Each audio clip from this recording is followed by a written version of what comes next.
is inherently fragile. It is the very symbol we use for fragility. But these days, we expect so much from this material. We want it to be perfectly transparent, scratch-resistant, thin, and even flexible. But most of all, we want it not to break. So is it possible to make unbreakable glass? Prince Rupert's in this drop. video, I will make the case that glass is one of the most important materials humans have ever made. It has transformed how we live, launched numerous scientific revolutions, and forever altered how we think about our place in the universe. Part of this video was sponsored by Saley. In mid-2006, Steve Jobs had a problem. Apple was working on the first iPhone, set to be released in January 2007. But Jobs wasn't satisfied with the screen. The prototypes he was testing had plastic screens, which scratched easily. So plastic Jobs wanted Android. glass. But regular glass wouldn't work. It too would get scratched up, and it would also shatter. Plus, he wanted the phone to be slick, so the glass had to be really thin. So he called up the CEO of Corning, Wendell Weeks, to ask him to make the glass for Apple. And 6 months later, it was on the first iPhone. This was Gorilla Glass. This glass is Gorilla super Glass slick. has been used in phones, computers, and wearable devices for the last 17 years. Now it's used on billions of devices. And over the years, it's become a lot more durable. So we sent Veritasium producer Peter to Corning's headquarters to see for ourselves how Gorilla Glass is made and how it works. We'll need a volunteer. Don't they like? Yeah. Yes, like it's neat. they like grow the. All right, so this the is glass what we call our key crystals or scratch something? demo. In here we have polycarbonate, which is basically a plastic, and then we have a Gorilla Glass. And what you can do is scratch this side first, the polycarbonate, see how it goes. Yep, definitely scratches. Yep. Trying to scratch in our logo. It's not quite. There you go. We're getting Veritasium. Yes. Veritasium. All right. So now try the same thing on the other side. So this is Gorilla Glass. Yeah, definitely does not scratch. To break glass requires two things, a flaw and stress.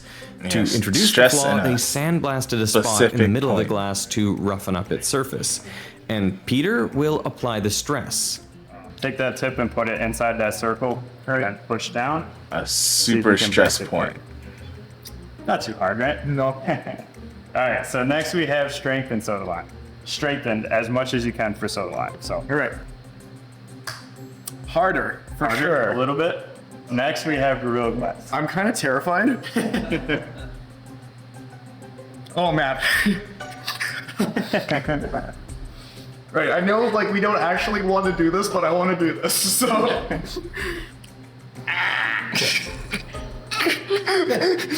Are you kidding me? It's doing the Nathan laugh. There's two responses. The first response is either, this is a really great demo, I completely understand what you're showing me. The second response is, I'm taking this personally. I need to try to break this glass. Okay, it is a very good demo. I'm like genuinely really impressed at this point. I still want to break the glass. Right, last one. He's not breaking that glass. No, like I'm bending the stylus. Like, okay, amazing. Glass has existed in nature for billions of years. It's formed by meteorite impacts, lightning strikes, and volcanic eruptions. But when humans came along, they found ways to use glass. Obsidian is volcanic glass. It forms when lava cools quickly. It's extremely brittle, so when you hit it with another rock, you can chip off sections of it to make a sharper and sharper edge. Oh, I've seen this. There's evidence of obsidian being used for cutting implements, arrowheads, and tips of spears as early as 1.2 million years ago, and it hasn't gone out of fashion. Today, some surgical scalpels have their tips sharpened to just 3 nanometers across, and the best material for this purpose is obsidian. Compared to the million-plus years we've been using glass, we only started making it very recently, around 5,600 years ago. Most common glass is composed mainly of oxygen and silicon, the two most abundant elements in Earth's crust. In nature, you find them in the form of quartz, crystalline silicon dioxide. Crystalline means that the atoms are arranged in a regular repeating structure. and quartz is the primary constituent of sand. So if you take some sand, heat it up to about 1700 degrees Celsius until it melts, and then rapidly cool it, it forms glass. During the rapid cooling process, the atoms don't have enough time to return to their periodically arranged crystal structure. So instead, they are stuck where they are, like a liquid that's been flash frozen in place. That is why glass is considered an amorphous solid. Amorphous just means disorganized, not in any regular arrangement. But perhaps this is where the misconception about glass being a liquid comes from. It isn't a liquid. At room temperature, glass is solid because the atoms are fixed in place. They can't flow past each other like in a liquid. I even made a video about this 9 years ago. They are disordered, but they are solid. This amorphous structure is also what makes glass so brittle, because there's no way for the structure to relieve stress. When stress is applied to the glass, a small crack will form at a flaw on the surface. And as the glass cracks, the stress is applied to atoms with fewer neighbors, so the crack grows bigger, which eventually leads to the glass fracturing. So next we'll move to what we call slapper demos. What we're using is sandpaper. This represents like an asphalt type surface. Sure. So if you were to get out of your car and you accidentally drop your phone in the parking lot, then what we're using is this fixture, it's bending it. So it's pre-stressing it. We have our rough surface to introduce the flaw. And on here we have an alternative glass, similar to some of the competitive stuff, different things on the market. And when you're ready, you can draw. On 3, 2, 1. And some sounds. Okay. All right, so bro, now what you want to see when you pick up your phone off the parking lot, right? No. Hard break. And then we have a Gorilla Glass and what we call the Mega Slap. All right, very exciting. Mega slap. Now you can see me dramatically increase the height. And I do it from here. No, from the very top. From the very top. Okay, so we're not just increasing. Trying to make a 90-degree angle. Starting from way up here. Or 120. All right, 3, So 2, it's 1. a little bit higher. No, we're good. Dang, iPhone pretty drought cool. test. While the basic recipe for glass involves silicon dioxide, glass makers have been adding other ingredients to change its properties for thousands of years. Adding sodium carbonate, also known as soda, and calcium oxide, also known as lime, lowers the temperature at which it becomes liquid from 1700 degrees Celsius to around 1000 degrees Celsius. And that's why soda lime glass accounts for around 90% of all glass manufactured today. Another recipe includes adding boron trioxide to the mixture, forming a borosilicate glass. Glass is usually quite sensitive to changes in temperature. If you throw boiling water on your car's windshield, it'll likely shatter due to the glass rapidly expanding. But borosilicate glass has a really low coefficient of thermal expansion. It doesn't grow or shrink very much, even with drastic temperature changes. So it's often used for laboratory glass, like beakers. Let's go. You want to grab What's spare that rain glasses too? Yeah. Oh yeah. I can't see anything. And while this specific recipe for Gorilla Glass is secret, it is based on a combination of silicon, aluminum, magnesium, and sodium. And the recipe keeps changing. The scientists are constantly trying different formulations to find more durable and scratch-resistant glasses here. This is so cool. Do you ever feel like a pizza chef? Right, what time? Good, good. Cooking the glass. This facility is actually where that experimentation takes place.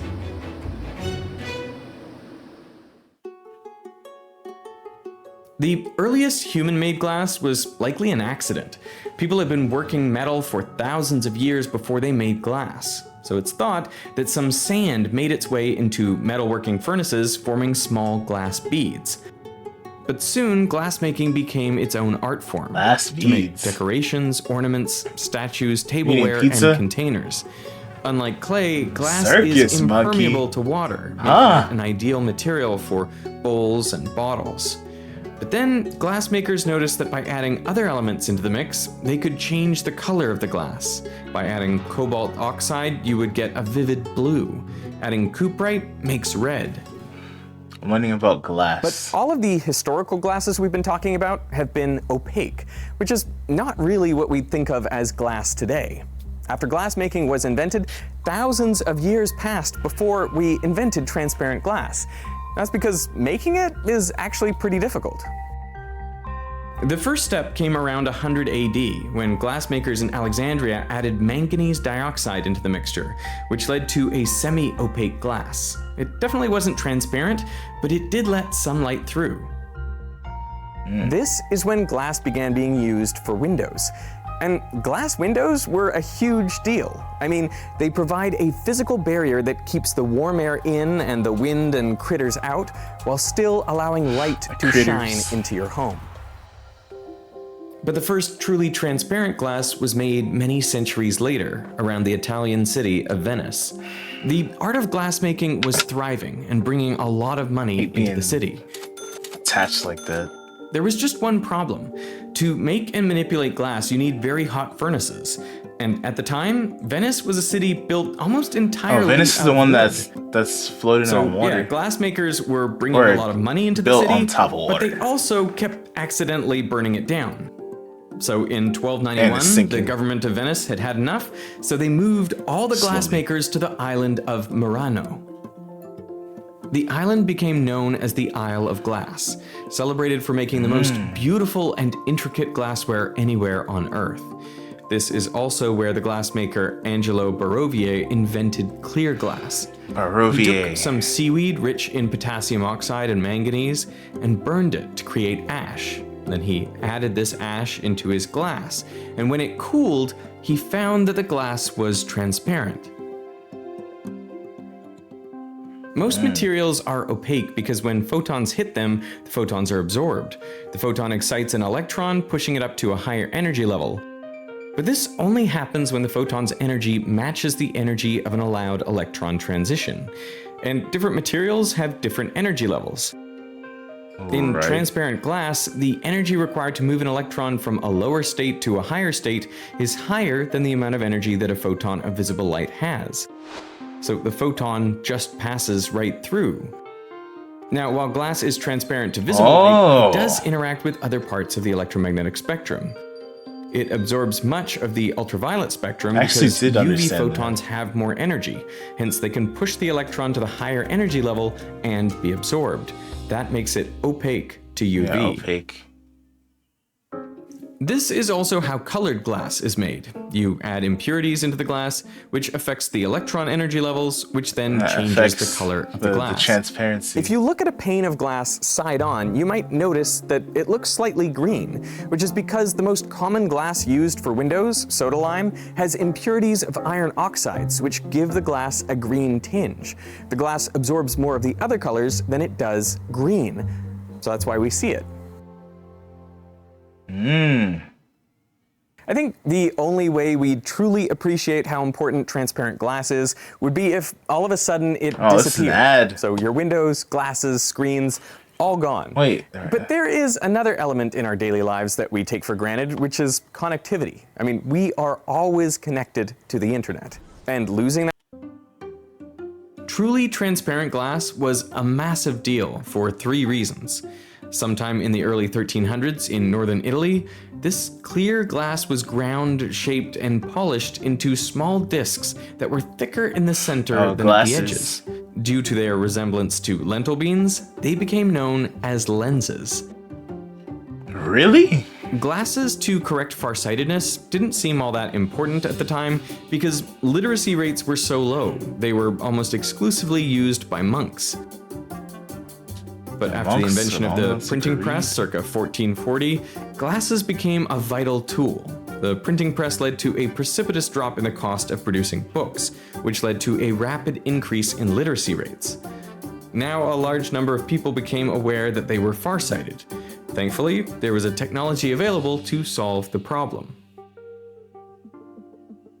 150 years later, a father and son, Hans and Zacharias Janssen, put 2 lenses in line with each other rather than side by side. Here's the geometry. This was likely the world's first microscope. It made objects appear about 20 times their original size. In the 1660s, Antony van Leeuwenhoek made significant improvements on the microscope by grinding the lenses himself. He could magnify things 200 times, allowing him to see human cells. A few years later, Robert Hooke published Micrographia, a book full of beautiful sketches of the microscopic world. And all of this was possible because of transparent glass. And in 1608, Hans Lippershey, an eyeglass maker, applied for a patent for a spyglass. His idea was for it to be used in warfare to spy on your enemy on the battlefield. But the next year, Galileo Galilei heard about his idea and realized that he could point this device toward the sky to study the stars and planets. Galileo's telescope magnified objects in the night sky by about 30 times. In 1610, he was able to see the craters of the moon in detail, the phases of Venus, and 4 of Jupiter's largest moons. These observations were the final nail in the coffin for the geocentric model of the universe.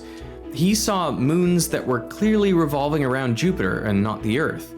And how else could you explain the phases of Venus other than to say that the planet must go around the sun? None of this would have been discovered without the invention of transparent glass. Ding. 4 centuries later, we can now make glass that is orders of magnitude more transparent than water.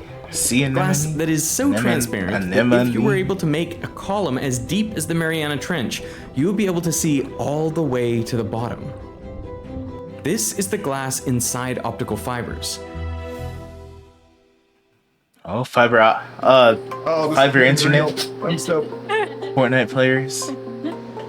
But the main thing we all need is durable glass.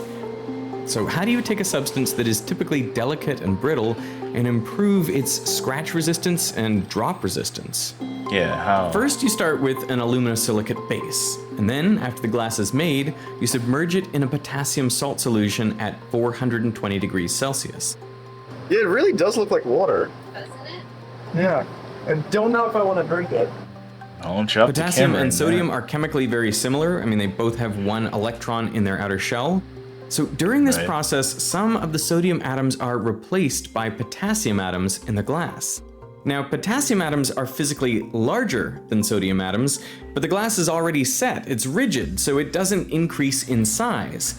So now there's the larger potassium atoms all squeezed together, taking up the same amount of space as before.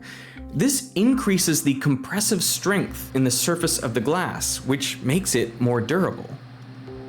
Can you see any visual difference besides? Oh, because there's more atoms packed Honestly, in. no. I have 2 pieces of glass. One of them 'Cause there's now has sodium gone through the ion and exchange potassium. process. The other one hasn't. I don't know which one is which. And we're gonna figure that out really soon. You guys ready? 3, 2, 1. Okay. That's really cool.